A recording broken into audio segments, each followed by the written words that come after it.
I look, I think 150 is in the bag, and I'm just going to stick with that. I think we're going to 150, and I think there could be a positive above that if things go as I think they are going to go. Mark Yusko giving his 2024 Bitcoin prediction. That was from an interview earlier this year. And in today's clip, we're going to be checking out Mark Yusko in a couple of interviews where he talked about what's coming for Bitcoin next in late 2024. Make sure to stay tuned to the end. This is a great one. And if you are new to the channel, please consider subscribing. We have new Bitcoin and crypto videos coming out every single day. My name is Aaron from Bitcoin Bros. Make sure to check out our Patreon to join our exclusive crypto community. We keep you guys up to date with the most recent crypto Bitcoin news and give you guys the best alpha in crypto. So check that out. Let's go ahead and see what Mark has to say about what's coming next for Bitcoin. I think this 2024 is going to surprise to the downside.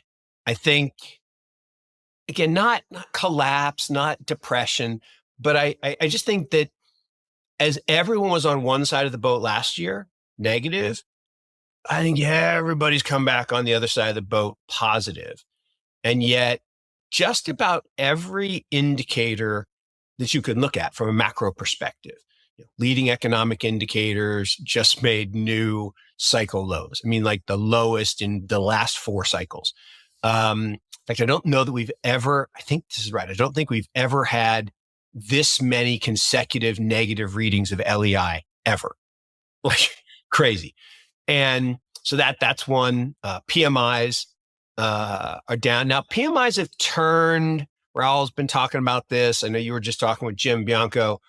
Jim may have been talking about PMIs. But I think there's a lot of macro data that's a little negative. I think first quarter GDP is going to surprise a lot of people how low it is, but that's a cyclical thing. And even though they seasonally adjust, they don't seem to do it right. So it's always the lowest quarter. And I think they could be closing in on 0. I don't know that it'll go negative. So, right, we have the greatest wealth and income inequality in the history of our republic. It's pretty impressive. And when you start bailing out the people at the top and handing them money through like this, like if a bank can borrow from one side of the house and lend to the other side of the same house and make a spread, that's a riskless transaction. That's literally a government handout. And when they vote to give money to other governments and then it comes back to the defense companies that they own pieces of, or when this one crazy, when Ms. Pelosi, like while she's in session on a bill that has to do with semiconductors, her husband is trading NVIDIA options like in real time. That corruption will lead to what? It will lead to a need for your other prediction, which is you got to give people money to afford stuff. And so what happens is as you devalue the currency, prices start to rise. Well, the problem is they don't rise linearly. They rise parabolically. And again, I don't want to predict a Weimar-like, but that's where you get. You will eventually get to that point where the only way for the average person to survive is through a government handout. And then it's not even about survival as much as it is just vote for me, just keep me in power. And so I got to give you enough free electricity, free gasoline, spending money, UBI, whatever it is. Although I haven't heard the term UBI for a while. It's interesting. It was really hot. Like if I look at Google searches for UBI, there was that spike maybe 18 months ago. I don't hear people talk about that anymore. But I'm very worried about the devaluation. Now, what that does for one of my other predictions, what that does for Bitcoin prices, yeah, good stuff. this is the year. This is the year I've been talking about. This is crazy. I've been talking about this. I went back and I searched through Twitter to find when I started talking about this. I've actually been talking about this since 2018, which is hard to believe. That's 6 years ago. I mean, that's a long, but I've been talking about this cycle, this 14-year cycle that people are just sick of hearing about. But now it's here.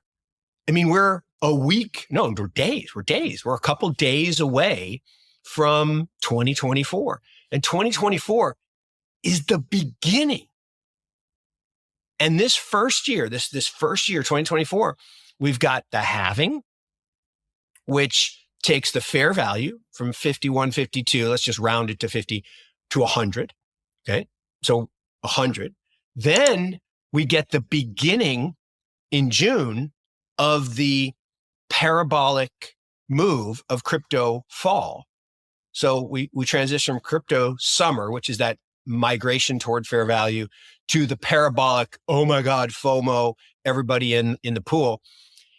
And I've said this time, I think there's less leverage in the system. So maybe we only get 1.5 fair value in this cycle instead of the 2.3.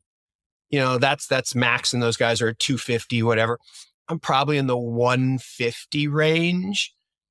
That's just on supply and demand of the halving and the change and the available supply.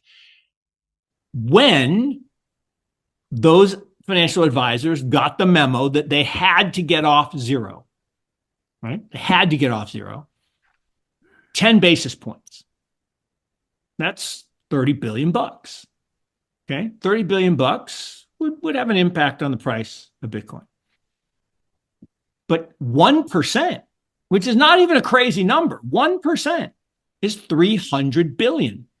300 billion is more money than has ever been, more currency, more fiat than has ever been converted into Bitcoin in the first 15 years of its life.